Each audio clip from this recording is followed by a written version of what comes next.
ভাই আপনি এই ফেসবুকে কাজ করতে আসছেন, কিন্তু আপনি ফেসবুকের গাইডলাইন সম্পর্কে জানেন না। ফেসবুকের গাইডলাইন সম্পর্কে কাজ করেন, দেখবেন এইখান থেকে সফলতা পাবেন।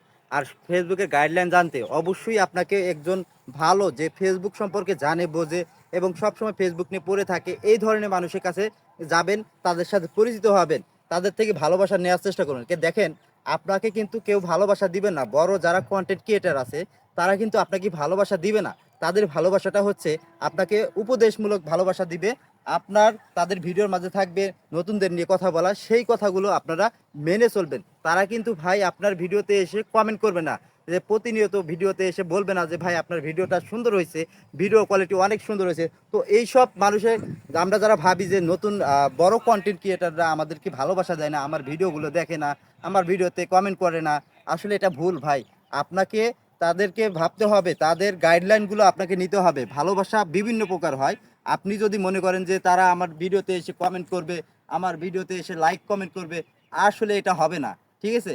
তারা কখনোই, তারা প্রচুর ব্যস্ত থাকে। আপনি মনে করতেছেন যে তারা আপনার ভিডিওতে এসে কমেন্ট করবে প্রতিনিয়ত, এটা দ্বারা কখনোই সম্ভব না। তাই বলবো, তাদেরকে ভুল ধারণা নিয়ে চলাচ্ছে, তাদের প্রতি ভুল ধারণা নিয়ে কাজ করাচ্ছে, আপনারা একটু ভেবে দেখবেন যারা, তারা কি পরিমাণ ব্যস্ত থাকে, তারা কি পরিমাণ কাজ করে।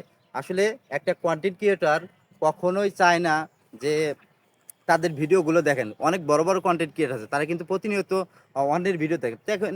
সবসময় কিন্তু সবাইকে ভালোবাসা দেওয়া সম্ভব না, তাদের সেটা হয়ে ওঠে না। তো আপনারা অবশ্যই মনে রাখবেন যে এখানে তারা কাজ করতেছে, অবশ্যই নতুনদের নিয়ে কাজ করতেছে, যে তাদের ভিডিওগুলো হয় সবসময় উৎসাহমূলক, এবং ফেসবুকে যে বিভিন্ন গাইডলাইন আছে, ওই গাইডলাইনগুলো কিন্তু তারা সবসময় তাদের ভিডিওর মাঝে উপস্থাপন করে থাকে। তো এই উপস্থাপনগুলো যদি আমরা তাদের কথাগুলো শুনে সঠিকভাবে কাজ করতে থাকি, অবশ্যই সফলতা পাবো ইনশাল্লাহ। তো সবসময় চেষ্টা করবেন তাদের ভিডিওগুলো দেখে, যেগুলো এখানেও কিন্তু কথা আছে ভাই। আপনি মনে করতেছেন যে তাদের যে কথা বলবে সেই কথাই আমরা শুনবো, এটা কিন্তু না। আমরা যাচাই বাছাই করে নিব যে আসলেই তারা ঠিক বলতেছে নাকি ভুল বলতেছে। এটাও কিন্তু আমাদের বিবেক আছে, আমরা অবশ্যই বুঝি ভালো মন্দ। তো আমরা অবশ্যই চেষ্টা করব তাদের কথাগুলো যাচাই বাছাই করে নিয়ে তারপরে ওনাদের কথা মতো কিন্তু কাজ করার। তো অবশ্যই এইভাবে কাজ করবেন ইনশাল্লাহ, গাইডলাইন মেনে কাজ করবেন, আপনাদের ভিডিওতেও কিন্তু ভিউজ হবে। আর মেন কথা হচ্ছে, আপনি ধৈর্য হারা হবেন না, কখনোই অধৈর্য হয়ে এখান থেকে চলে যাবেন। আপনি 2 মাস 3 মাস কাজ করতেছেন, ব্যাস হয়ে গেছে, সফলতা আসছে না, ছেড়ে দিবেন না।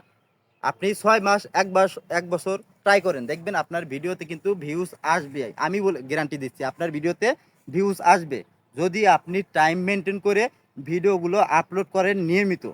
ঠিক আছে? আর প্রতিদিন, এখন তো নতুন সেট আপ আসছে, আপনাকে কন্টেন্ট মনিটাইজেশন পেতে হলে কিন্তু অবশ্যই নতুন সেট আপ অনুযায়ী কাজ করতে হবে। আপনাকে স্টোরি দিতে হবে, সেই সাথে কিন্তু আপনাকে ফটো টেক্সট এগুলো অবশ্যই আপলোড করতে হবে, এবং লং ভিডিও আপলোড করতে হবে।